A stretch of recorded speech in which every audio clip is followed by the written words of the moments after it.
Hello, and welcome to This Abled Radio Show. Tarita is an accessible travel specialist, a warrior of MS, and part of the Crave Radio Network. Her mission is to educate and inspire people to travel. Tarita's years of travel experience and her can-do attitude make her a go-to source for planning and arranging accessible vacations for all. Come on, let's get traveling. And now, here's Tarita. Thank you, everyone, for tuning in to Travel for All. I'm absolutely thrilled. I've already been laughing as I've been chatting with my guest today, Amy Oulton. Amy, not Amy. Amy is in beautiful United Kingdom. So she's in, of course, a totally different time zone than us. But she has much to tell. You'll be laughing and probably really, really inspired to travel, regardless of your, level of ability or mobility or whatever the case may be. So she's got some great stuff to share. Welcome, Amy. So great to have you. Hi. Thank you for having me on. We're thrilled. Absolutely. So what time is it in the UK now? It would be really late in the evening, wouldn't it? Not late. It's 8 p.m. So it is dark and cold. Yes, I know. Well, it's afternoon here. So I'm so glad, though, that you can take the time this evening to sit back and share your hysterical stories of being a brave, avid traveler. Tell us a bit about you. Give me a background about your disability, how it happened. Tell us a little bit about you before we get into all the good stuff. Okay, right. Well, it's always hard to try and keep this one brief, but so I grew up not knowing I had a disability, but having a lot of problems with chronic pain, various different problems. And then at the age of 17, I dislocated my left knee. And I spent the best part of the year bedbound, had surgery to reconstruct my knee, kind of got back up, carried on, went to uni, and then did exactly the same thing again to my right knee about 18 months later. So brilliant. And then at that point, I was diagnosed with a connective tissue disorder, Ehlers-Danlos loss, which I think over the other side of the pond maybe said Ehlers-Danlos, not sure. And basically, it's connective tissue disorders primarily makes my ligaments and makes them too weak and too stretchy. So it's easy for me to dislocate my joints, or at the very least, dislocate them or sprain things a lot, basically. So it comes along with sort of chronic pain and the ability to hurt myself by sneezing, dislocate a rib by sneezing. Really? By sneezing? Oh my God. Yeah. How crazy is that? But you're in the right place. So. Oh my gosh, that's a little. I would be so freaked out. Well, the stupid thing is the stupid thing FIC caused massive problem because I'm going to use my body in the correct way, not limbs where they shouldn't go, things like that. But stupid things like snoozing or rolling over in bed, and right. So yeah, it wasn't until I was about 21 that I started using a wheelchair full time, because I just realised I was so limited by being not to walk very far, basically, because I can walk. I walk with a crutch or a walking stick, and so yeah, to start using a wheelchair for kind of short distances, but then actually discovered that I had so much more of a life when I was using my wheelchair, and it allowed me to integrate better with my friends and, go and do things like go shopping again and go clubbing and things like that. Stuff that a young person wants to do.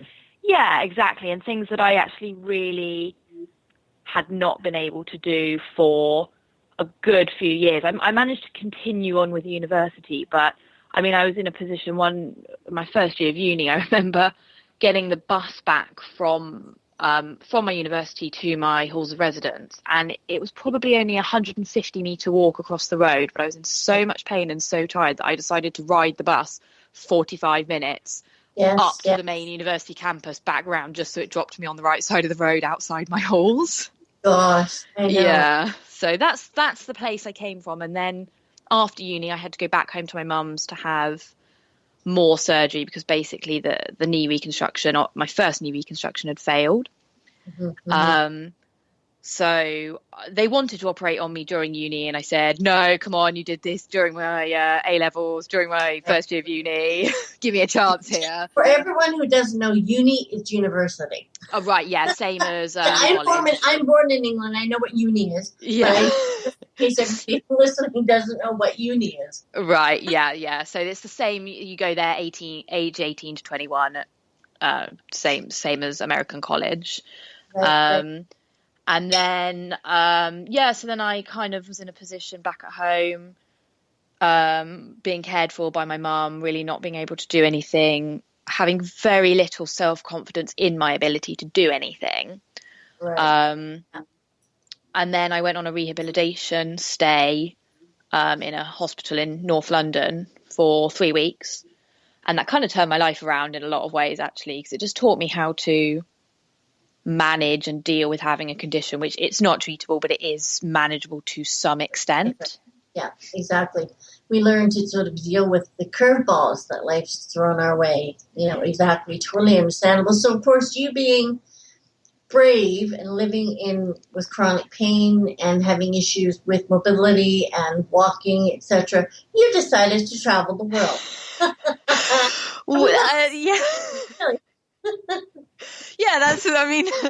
Actually, what happened is, I think just after uni, I went on a short, just weekend break with a couple of friends from university to France, to Paris, which is really easy from England. It takes under 2 hours in the Eurotunnel.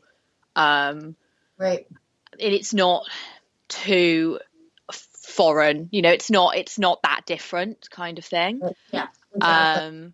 And I was with two friends who were really supportive and were able to help me out, and I loved it, and it was really good to get that sense of adventure and freedom. And exactly, when you're young, yes. I mean, the first thing I did was we went to a lovely French restaurant where we had crepes and wine, and then I believe I wheeled off the edge of a curb after a little bit too much good French wine. So, I mean, yeah. How did you find France? Were you in Paris? How did you find it for being in a wheelchair? I have to say, I think Paris is one of the better cities to travel to. I mean, I absolutely love Paris. Me too. Yeah, it's so beautiful, and I think the biggest problems with Paris, the bus system is very good. I would say it's relatively comparable to London in terms of accessibility, but toilets are more of a problem. They tend to be, I mean, I can walk short distances, I can use sort of non-disabled toilets, but they tend to be sort of tucked down 2 flights of tiny steep stairs with no handrail. Exactly. Yeah, and it also seems to be a very European thing to have one big or a couple of big steps up into restaurants and cafes, and because the buildings are so old, of course. That's right. That would be why. Exactly. Yeah. And then my adventure sort of grew between the surgery that basically took out all the screws from my first knee reconstruction and put a bunch of new ligaments in my knee. So for this period of time, I didn't really have anything holding my knee together. A friend and I I don't really remember. We were just like, we should go on holiday. Oh, okay, where's cheap? Oh, Marrakesh is really cheap. Nothing's holding my knee together, but let's go on holiday. I mean, yeah, it was a really boring time. I was waiting for surgery. I finished uni. And I was very constricted by budget. So we literally just looked to see where we could get the cheapest budget flight to. And that happened to be Marrakesh. So... Marrakesh, really? Yeah, so we went to Marrakesh with nothing holding my knee together. You are a brave soul, Amy. I don't know if brave is not the word that my parents would use to describe these activities, I don't think.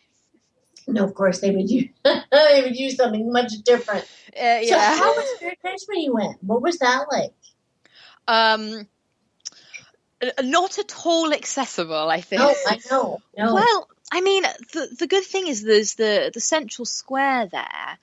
It's pedestrianised, and so there are no curbs. There's not traffic in the centre. You know, the same with the sort of market in the souks, the alleyways. They actually are not as bad as you'd think they would be. And people were generally very helpful. That when we arrived at a flight of steps, suddenly a few people would just turn up and carry me up the flight of steps. Right. That usually then involved being coerced into someone's shop to look at things. Spend your money. Yes, exactly. Which that got a bit tiresome after a while, because I kind of had no choice but to rely on that help, and then had to repeatedly politely decline spending my money. Exactly. But yeah, it was doable, and I think that's kind of the main point, is that would seem like a place that would be really not wheelchair accessible. No, wouldn't be on the bucket list for somebody in a wheelchair. Yeah, I mean, I literally turned up and they had no high lift. The bus that raises you up to the plane if you can't walk up the steps. So their alternative to the high lift was get into an aisle chair and 4 men will carry you down to the tarmac. And I was a lot larger then as well. I've lost nearly 10 stone, or 140 pounds. So that was a much bigger challenge for them. Yes, and that. Yeah. But have you noticed one thing though, Amy, is that none of us with the disability seem to expect perfection. We just want to be accommodated, and somebody lifting you, although not always the best solution, but a lot of people travel the world, and that's what they have to use, is somebody who is willing to help them, to lift them so that they can visit places. Yeah, I think that's what you really learn, is that your ideal might be to do things with no help and to have perfect accessibility. But actually, if you're willing to accept help from people, a lot of places open up to you, and you have to kind of swallow that pride and let it go for the ride, really. No, exactly. Very, very true. Very, very true. So after you came back home from, did they put your knee back together? Yeah, they did put my knee back together. Yeah, and I think that was kind of the worst period of time in terms of. I was living back at home. I didn't really have much going on. After every surgery, I kind of suffered with more. I guess I lost muscle tone, lost confidence. Right. Lost a bit of function every time. Although my knee is now significantly more stable, my walking ability did actually decrease from having that surgery, I think. Right. So, I mean, this could be partly down to not necessarily being the most model student when it comes to physiotherapy as well. I've got bigger things, better things on my mind than doing 5 squats every day. And the thing is that depression would start to really play a role. It has to. Yeah, with all that's going on in your life, you sort of get into a rut, I would imagine. Well, yeah, I mean, actually, mental health problems have been an issue since before I was diagnosed with my condition, but obviously growing up as a teenager with chronic pain and chronic fatigue and not knowing that you have that and thinking that that's normal and not understanding why I was sort of struggling in school and things like that probably play quite a large part in suffering from depression. But yeah, it was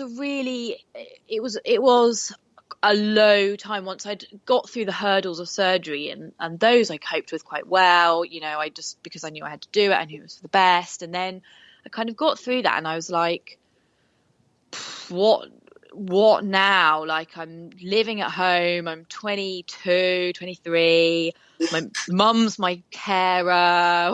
Like, yes, I know. What am I doing? It's dignity. I know. It's funny, I was away for a few days in Vancouver, and my husband and I were out, and we went to this place for dinner, and lovely place. And I'm watching all of these women in beautiful high-heeled shoes, and I loved high-heeled shoes. I used to wear them daily. Yeah. And I remember, clink, clink, clink, hearing that clink on the floor as they walked, and I thought, bloody hell, I don't get to hear that sound anymore. And it really bothered me. And I said to my husband, I said, you know what? I'm really, really ticked off that I can never make that sound anymore. So, of course, I made it my mission to find some shoes that, even though they may be flat, but they make the clink, clink sound when you walk on the floor. Yes, exactly. Just get that feeling. Yeah.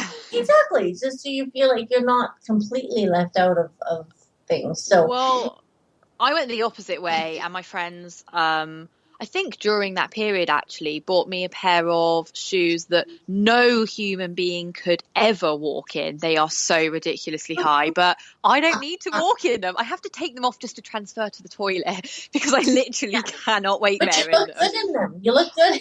I look fantastic in them. Yeah. Exactly. Yep. As long as your legs look good and, you've got these lovely shoes on, it doesn't matter if you can't move in them. Yeah, exactly. They look fierce. So That's right. So then when you finished your trip to Marriott, then what was the next thing? You came back home, and what did you do then? At that point was when I after kind of sitting through the rut for a while, kind of getting through the rehabilitation for the neck surgery, and then going on a specific rehabilitation program for people with my condition. That's when I decided I wanted to move to London. I'd wanted to move to London for a really long time anyway, but it kind of wasn't a possibility. And then everything just fell into place, really, that my best friend from uni, the one actually that I travelled to Paris with, was looking to move to a new place in London. And I had learnt skills that meant that I was going to be able to kind of live more independently. So I threw myself into doing that, basically, just getting bold. Yeah, the thing is I decided that I was never going to instigate the changes that I needed to live a kind of independent and fulfilling life whilst I was living back with my mum in a pretty small town on the south coast of England where most of my friends had left. And, I knew I just needed to kind of, I'm very much a throw myself in the deep end kind of person. Right. Mm-hmm. Rather than waiting for little bits of motivation and building up to it, I'd kind of rather just jump in deep, and actually that's always worked out pretty well for me. That's been tough for your mum, though, because I know that she'd be fearful there. London is quite a happening place. Yeah, I had a lot of friends here. My auntie and uncle and cousins live in London as well. Actually, at that time, my brother was living just outside of London. So I had a pretty good support network here. And I think it was kind of double-edged for her that she knew that I needed to get out and stand on my own two wheels or whatever. But exactly. A big change for her as well to kind of basically have had an adult baby in the house until 23. And then I was like, hey, bye, going to London now. How exciting, though. So then what did you do for a living? How were you going to support yourself in London? Well, I mean, I'm very lucky that I live in a country that supports me, even though I'm not working. So I've kind of done odd jobs, but ultimately that has been kind of the biggest struggle, I would say, is finding and maintaining work, both on a physical level and a mental health level, because both of them are very, very unpredictable. But then after a while, I started doing a bit of writing about kind of my experiences with disability, and that's where I'm sort of hoping to take my career now. That's right. Is that you do, and you are a very active writer. So, and you certainly have traveled a lot, which is what we're going to start to talk about, because you've got so many great stories. So, where did you just recently go to? What was the last bit of traveling that you did? So the last bit of traveling I did was a 3-month trip to Thailand, Laos, Cambodia, Vietnam, and Japan. Wow. Yeah. The throwing myself in the deep end thing. In a wheelchair. Don't forget that. In a wheelchair, yeah. Wow, absolutely. First of all, how terrified were you before you actually left? and what persuaded you to do it? Well, I mean, I'll answer the second one first. I'd wanted to travel. All my previous traveling had been weekend breaks, Right. put together for under £200 because budget constraints said that that's all I could kind of do, and so I stayed in some really interesting places, and all my friends, or most of my friends, did the traveling thing either before they went to university or sort of after they went to university. A lot of my friends studied languages, and so did a year abroad, and it's just something I just never thought I would get to do. Right. It just, when I was at that point when I couldn't even go to the local shop by myself, it just seemed completely out of the realm of possibility. And then I bumped into an old friend that I had known when I was 18, and we got chatting, and I said, she said that she was hoping to go traveling, and I said, oh, it's something that I'd always wanted to do.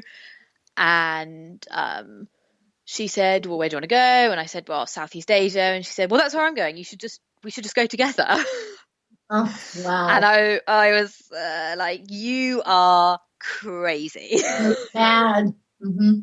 Absolutely crazy. I was like, I am a pain and it would be so difficult for you. And that's like, and she was like, no, it'll be absolutely great. We can definitely do it. We can, I can help you. It'll be no problem. And I was like, I mean, this is my dream.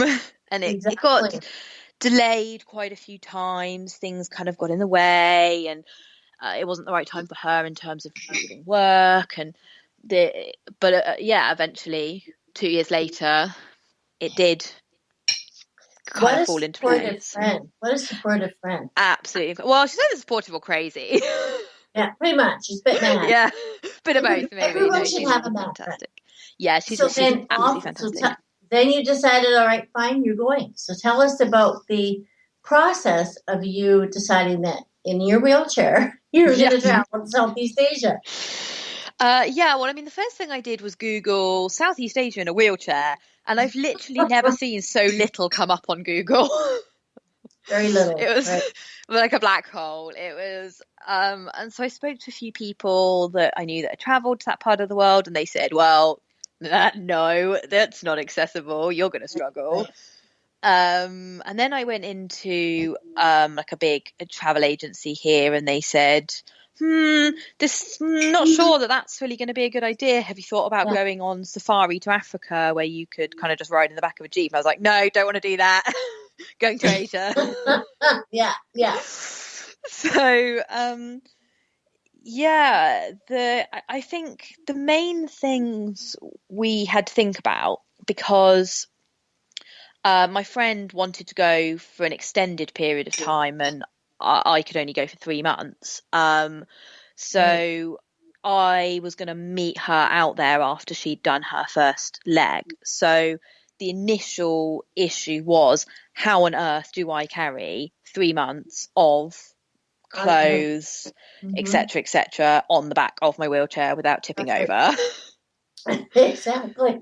So that kind of was one of the major logistical concerns. And then the other major logistical concern was around medication and a sort of how do I am I going to have problems traveling through these countries with quite strong painkillers and other controlled sort of like drugs, and also when I kind of tallied up how much I was going to have, I was like, can I survive on one pair of pants, because knickers or underwear, because I'm taking up my whole bag with medication. I know, exactly. And then we decided to film the whole thing as well. I know. Because we really wanted to try and get something together to both to provide information to other travellers who want to go to Asia, and also to raise awareness of disability, travelling with a disability, things like that. Yeah. So then that was all my bag taken up with a small laptop and a little camera and a tripod and 6 hard drives, and at that point I was like, okay, so I'm not taking any clothes to Asia. I have no clothes. It's all drugs and equipment. But I mean, that is basically what I took with me. And then I was like, it's fine, I can buy souvenirs as I travel around the country. The more medication I take, I can then just start buying souvenirs. That's fine. Exactly. Everybody will just. And so what did you do? Did you buy clothes when you were traveling? How did you? No, I mean, I did. I obviously did take clothes with me. And I have to say, considering my dad lives in China, and I went to visit him in April for 2 weeks, and I took, I think it's like an 80-litre suitcase that I took, just of clothes, really, for 2 weeks. So for me, it was a real personal challenge fitting everything into 50 litres for 3 months. And I basically took 5 t-shirts, 2 shirts, 2 dresses, 7 pairs of underwear. I did buy a pair of baggy wafty trousers, a pair of shorts. These are so cheap out there. Yeah, I mean, I bought clothes that were really cheap here anyway, and then binned them when they got disgusting. Exactly. Yeah.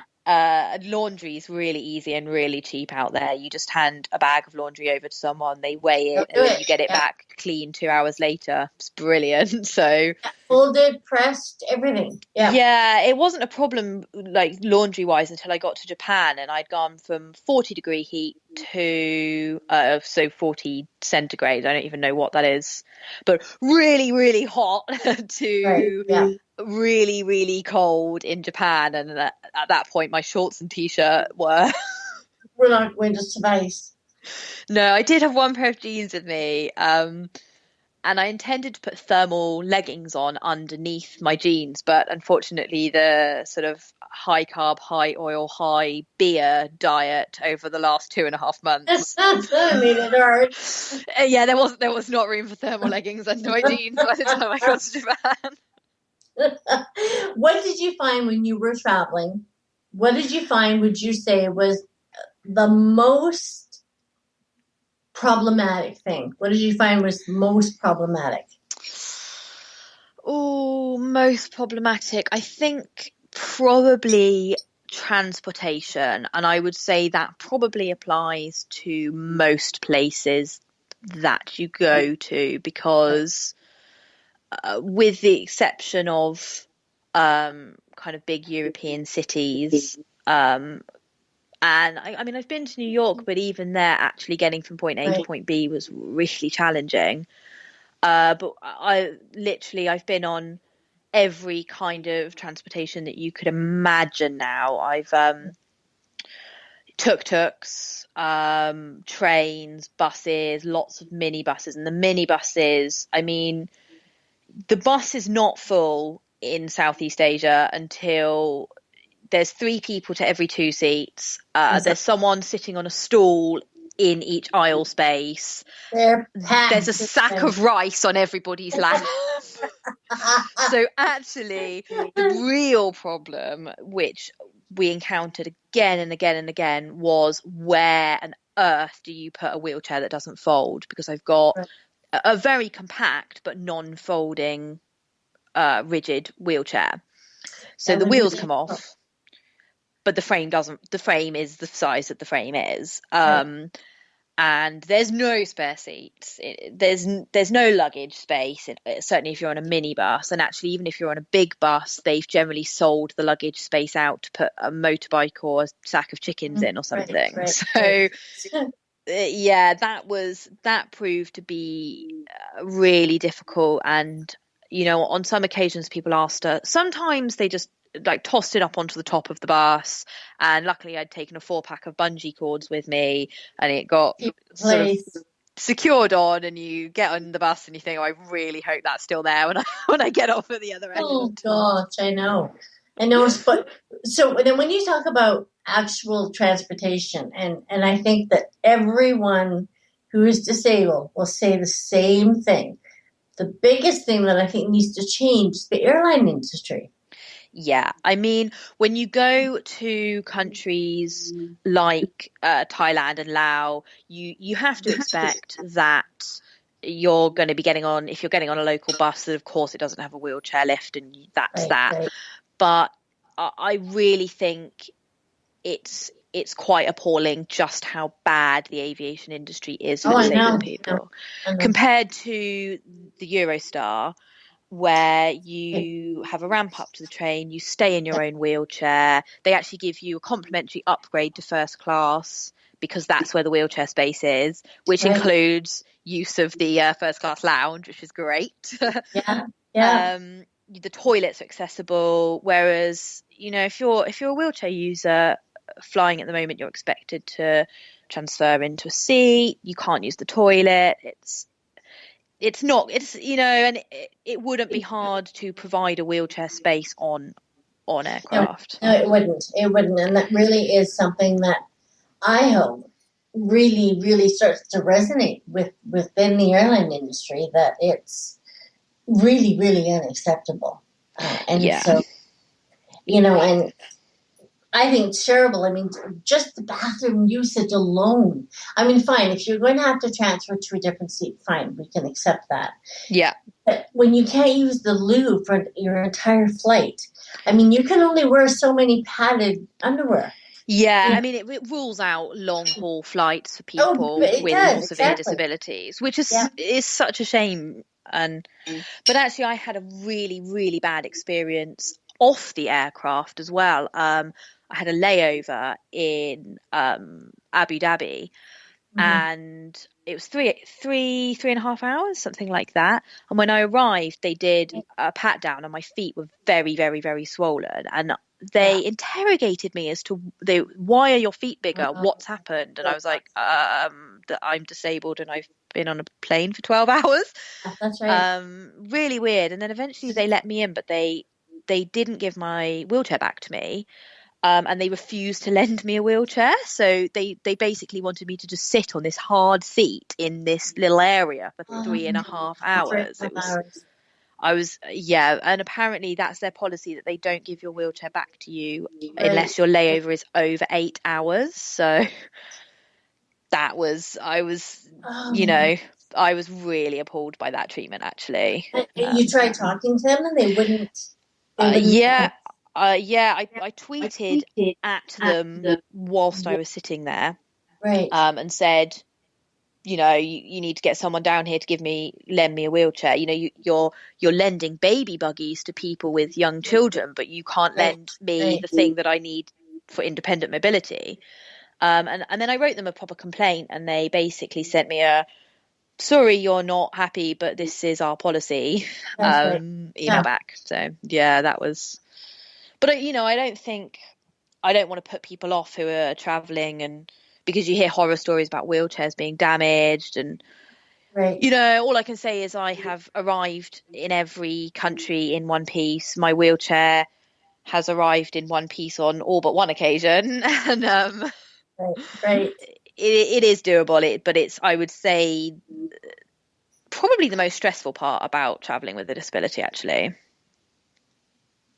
I think so, and there's always, which is why, and I always say this: you have to have a backup plan, because with our wheelchairs, those that are our legs, that takes the place for us to be able to move and visit and go to different places. And if there's something happens, if it breaks, needs a new part, or doesn't arrive, and you've got to have some type of a backup plan where you have all the addresses for every rental company.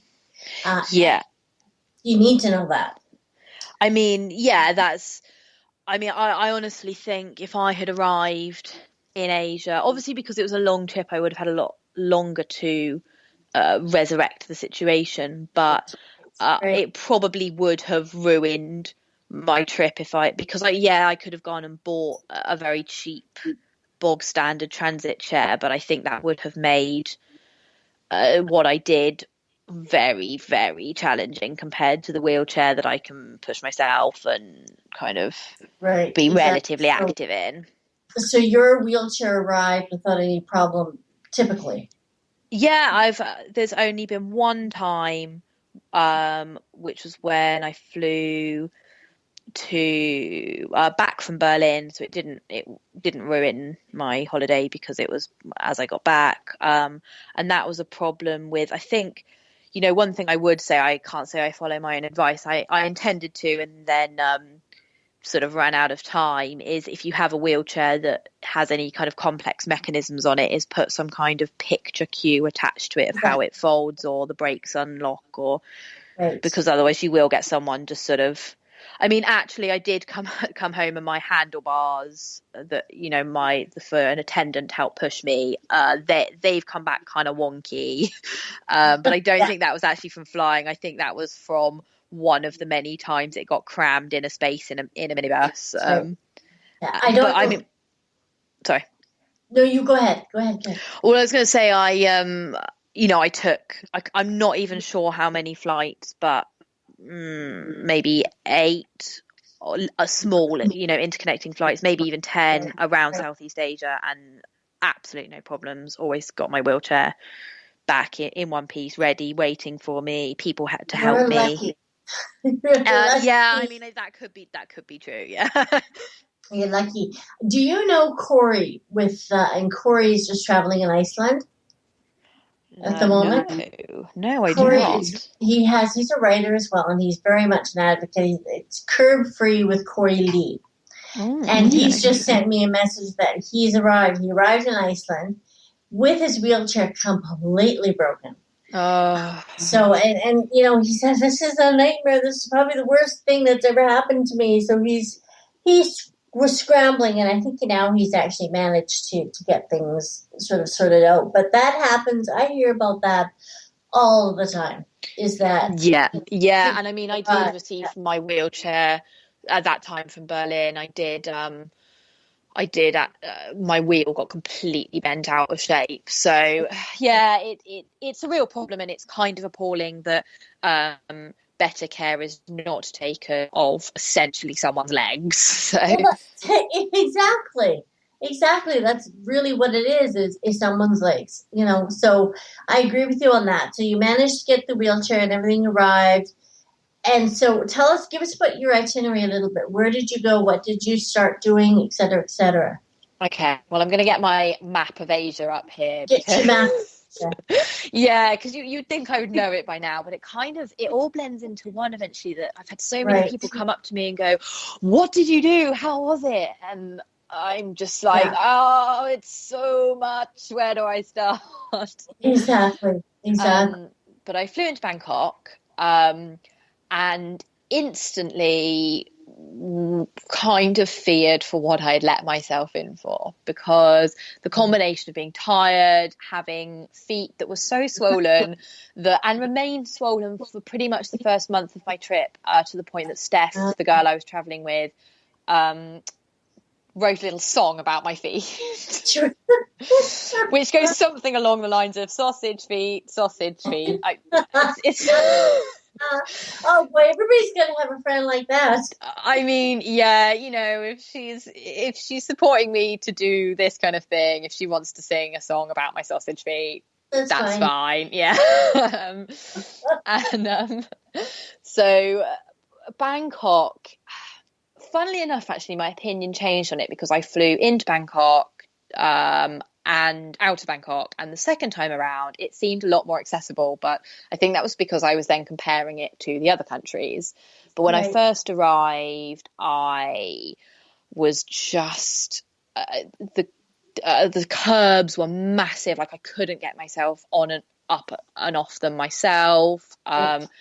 All buildings seemed to have steps. It was quite high rise, so whereas if you go to the middle of nowhere in Laos, 4,000 islands, something like that, there's absolutely no accessibility, but no building is above one story, or, you know, maybe there's some with one flight of steps, but so actually it's less accessible, but it's also in some ways more accessible, whereas in Bangkok everything's high rise, but there's also no accessibility. Exactly. Interestingly, they had a procedure. If you wanted to use the SkyTrain, they had a procedure that they could stop the escalator, load you onto it, and start it again. But at the bottom end of the escalator was 6 stairs. So, and at this point, my walking ability was a lot worse than it was after having to do a lot more walking than I was comfortable with around the rest of Asia. It actually served as probably the best physiotherapy I've ever done in my life. Especially with sausage feet. Especially with sausage feet, yeah, they kind of make it more difficult to walk easily. Yeah.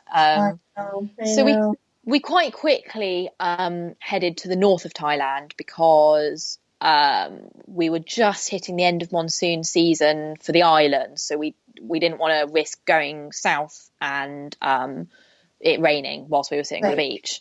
So we did Chiang Mai, Chiang Rai, saw some elephants, and I wheeled my wheelchair into a river to bathe an elephant. Oh, fantastic. Yeah, it was really, really good. I mean, I had mixed feelings. We did a lot of research into the elephant sanctuaries because we're both vegetarian and very kind of, we were concerned that we didn't want to go somewhere that was still just exploiting elephants, and especially there's a lot of places still that do elephant riding, which I'm really against. I agree. Yeah, but this place seemed to be very, you know, most of the elephants there were disabled, actually. Several of them had dislocated hips from logging and mining. Several of them were blind from camera flashes from you know, where they'd been in the circus and things like that, and tourists had been taking photos of them. So that was a really good experience. I really enjoyed that. I collect elephants. So I used to collect elephants actually when I was younger. I have so many elephants. People laugh at my house when we came to visit. They're just amazing. But I have to say, they do not like wheelchairs very much. No, in the same way that dogs are quite often wary of wheelchairs, elephants are even more wary of wheelchairs. Really? So you had a reaction from them? Yeah, you could tell that they were a bit perturbed and didn't want me to come too close to them. But that was the one aspect that I really didn't like, that you were allowed to touch the elephants, and they were clearly only tolerating it because they were being fed. And I think I would have preferred to just look at the elephants and let them eat in peace. And exactly. Yeah. But you know, equally, without the tourist money, they were doing huge amounts of surgery and healthcare and things on these elephants, and without people like us going there, I don't, you know. So we then we got the slow boat down the Mekong River, so over the border into Laos, and down the Mekong for 2 days, which I was dreading initially because I had heard stories of the boat being very, very full, and some people ending up having to sit in the engine room, and lots of horror stories. It was 2 days on transportation, which I do find it's funny. I went traveling, and I find traveling probably the most painful thing to do. So right. But actually, I mean, all those stories were true. When I got on the boat, there was probably about 100 people on there, and I thought, oh, this is comfortably full, this is fine. At which point, roughly another 100 people got on the boat. I was going to say, you see, they're packed, kind of like the buses where you have eggs, rice, and chickens. Although there genuinely was a bag of birds on the front. Yeah, I know. Of the boat. Yeah, I didn't go out and see them, but actually that worked quite well because everybody was seat swapping anyway. So at one point I just had a lay down and a nap on the floor of the boat underneath everyone's feet. Okay. Yeah, and it was such a nice atmosphere as well. I mean, it was funny. I don't think any local people do the full 2-day trip because there are better forms of transport now. But it did serve a little bit as we did make stop-offs along the river to pick up local people and drop them off at the next kind of village. Right. But primarily, the boat was full of Western backpackers. That's right. So it was a real sort of party atmosphere on the boat. And then actually I continued to bump into those people. We all had a night out in Luang Prabang, which is sort of the destination of that boat. And everyone kept on talking about when the bar closed, they said, oh, we're all going to the bowling alley. Are you coming to the bowling alley? And I presume that the bowling alley was a club or something like that. So we jumped in tuk-tuks, went 15 minutes out of town, and it turns out that the bowling alley is just a bowling alley, but the only place open late at night. And it was very weird being in like a fluorescent lighted kind of nightclub atmosphere where of course everyone's smoking as well, which is something that the smoking ban came in before I turned 18 in England. So I've never been in a club or a pub where it's full of cigarette smoke. So that was new. And I continued to bump into them, people kind of all the way down until most people at the point of Vientiane, they then flew up to Hanoi, whereas we continued overland south to the 4,000 Islands and then into Cambodia. Right.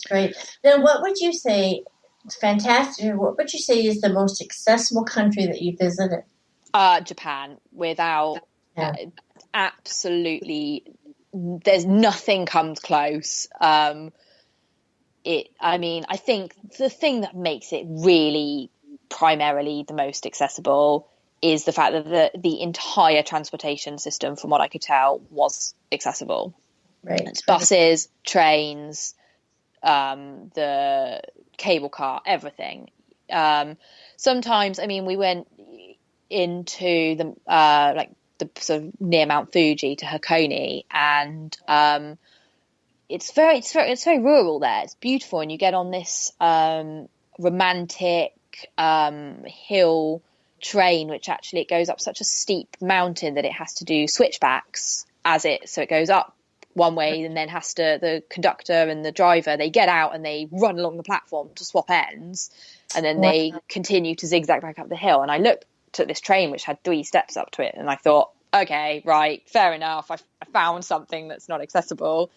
Right. And then they come running out with a ramp and exactly load me on, and I was just blown away, because I would consider the London transport system to be pretty good. Like, when you live here you complain about it more, but all the buses are accessible, and some of the tube, but not very much of the underground is accessible. But this was just something else. It was.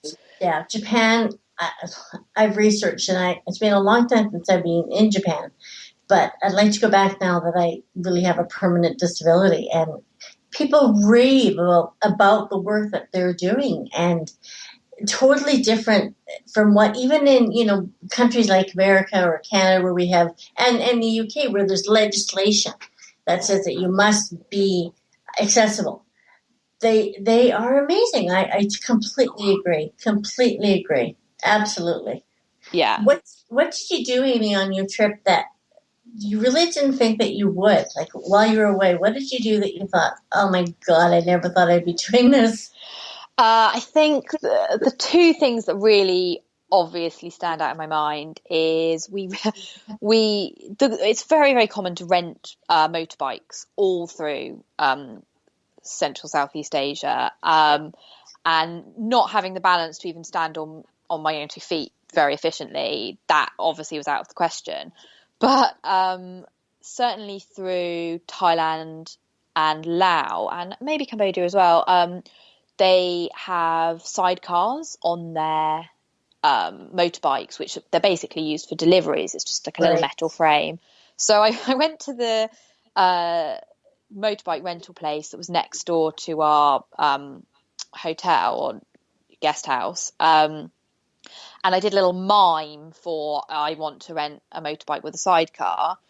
And I said, is that okay? And they said, yeah, that's fine. And I said, okay, tomorrow. And they were like, yeah, that's fine. And I wasn't sure if that message had been sort of understood. And then I turned up the next day, and there was the oldest motorbike you've ever seen in your life with a sidecar. And I think essentially it was the local islands delivery truck that we had rented for the day. But it solved the balance issue. It didn't solve, which I didn't really think about, the fact that you have to change gear with your left foot, and my left foot is paralysed because of the damage from one of the dislocations. So it was very hit and miss whether I was changing gear correctly. But I bet. But you know what? You managed to accomplish it. Now, have you written about funny stories of your travels? Where can people find out about what you've done and your experiences in a wheelchair? Where can they go to? Yeah, so I'm still kind of compiling it all. I tried to keep on top of it whilst I was traveling, but kind of got away with me after a while. So there's still stuff going up now, but you can read up to about halfway through my trip at www.hotwheelsgoes.com. Right. And you're still uploading other images and tips and tricks, and I am, yeah, because you would have a wealth of knowledge. And we didn't get to share funny story of you and your poor friend, you bathroom story, which was really quite funny. So let's quickly tell the bathroom story. Okay, so right, actually, it was in the bowling alley, and I had forgotten to take. I have like a sheepy, which is essentially a little funnel device that allows you to stand up or sit in a wheelchair and pee, because I knew that there was no way I was going to be able to use squat toilets, which is the standard around those countries. Right. I forgot to take it with me, which was stupid, but we'd had several drinks, several beers, and I really had to go. And so Steph came with me to the toilet and assisted me. And there is this brilliant video. So she kind of did a squat whilst I did a squat under her and like held on to her basically. Right. And I only managed to get halfway through doing my wee before I felt like my shoulders were going to dislocate, and I had to just like give up on them. But there's this brilliant video where Steph is looking at the camera and she goes, "Amy weed on my shoes. She weed on my shoes." And the person behind the camera, who was one of the people that we met on the boat, pans down to her feet and shows that she is in fact wearing flip-flops, like thongs. And she goes, "What shoes?" And Steph goes, "My flip-flops." And this girl goes, "So she peed on your feet? She peed on your feet?" Which is exactly what happened. I did pee on her feet. Bless her. Bless her for seeing the humor in it. And that's really, I laugh at myself all of the time. I always laugh at things that have happened to me, and I think, oh, bloody hell. But I have to laugh at it because it really is quite amusing what we go through being disabled. And yeah, you have to laugh at it. Yeah. I mean, do you know what? The worst things, the hardest bits of travel or the most difficult things regarding bodily functions actually came out to be the funniest stories and the bits I look back on and think are the funniest. Bodily functions always make people laugh. You can be in a room that everybody's very, very silent and rather demure. You say the word fart, and they're all going to burst into laughter. It is. I don't know why bodily functions are so amusing. Well, yeah. So where are you going to go next? What's the next one? Oh, there is no next plan for the foreseeable future because obviously, I mean, I pretty much used an entire life savings to facilitate this trip. You know, and I live on a pretty small budget anyway. So yeah, for the foreseeable future, I'm going on a nice weekend break to the Cotswolds with my friends from home in a few weeks' time, and I think that's about as exciting as it's getting for the time being. I think it's fun because so many people that are disabled, that are in wheelchairs, stay at home. They don't go places because they don't think that they can, and they're afraid. They're very, very scared. They certainly wouldn't be as bold as you. Well, travel across, Southeast Asia, but why not? Well, do you know, also, I have to say that people look at me and they think I am really brave and really bold and all this stuff. But actually, in my day-to-day life, I have anxiety regarding still just going to my local supermarket by myself. And I'm filled with, what if this happens? What if that happens? What if I can't cope? What if I can't reach that jar of sauce and I have to ask someone to, have to ask a stranger to help me? And that's the reality, is that I'm not this superhumanly brave person.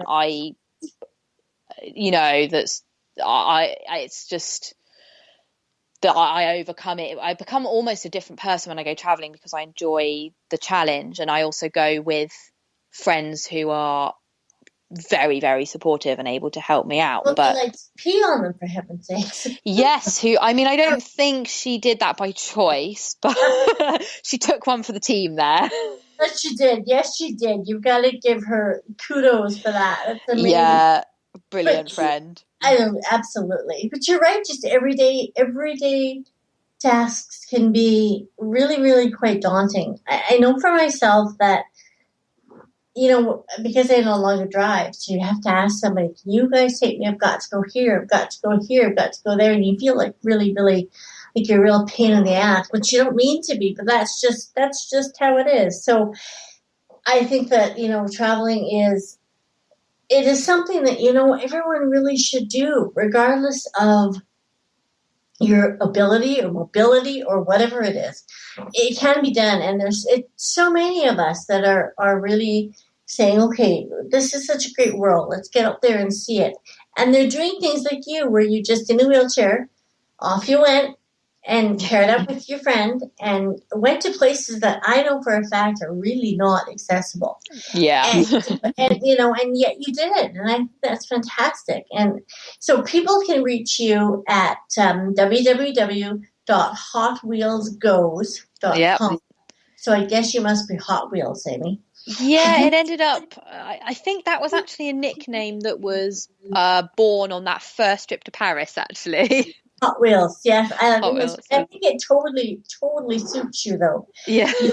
You are on fire, and you're a firecracker, and I just love it. I absolutely. Thank you. Now, you do have Twitter as well, and I'm going to tell everybody it's at Amy Oulton. I'm going to spell Oulton. It is Oulton. So at Amy Oulton. You can follow her, and maybe she'll get to share some of her humorous stories of bodily functions. As many. And I think it's fantastic. And I certainly hope that you continue to travel, and I know that I'll get to hear all of the wonderful things that you're doing. And who knows, maybe we'll get to travel together. Wouldn't that be wonderful? That would be fantastic. That would be really I would cool, love wouldn't it? to. Yeah. I am been planning that at some point in time I need to get back to London, and I just renewed my British passport. So it's funny because somebody said to me, "Well, when was the last time that you were in London?" And I said, "Oh my gosh, 12, 13 years ago, at least." So Wow, I bet it's different now. we will definitely be having beer and catching up and Fish and definitely chips. traveling to fish and chips. That's right. Absolutely. Yep. Good fish and chips. Absolutely. So thank you so much for joining us today. And I will be talking to you soon, Amy. Brilliant. Thank you so much for having me. Absolutely. Anyone has any questions, please do reach out to Amy. Yeah, find me on Twitter. A wealth of information. Thanks so much. Take good care, Amy. We'll talk to you soon. Thank you. Okay. All right. Bye-bye. Cheers. Bye.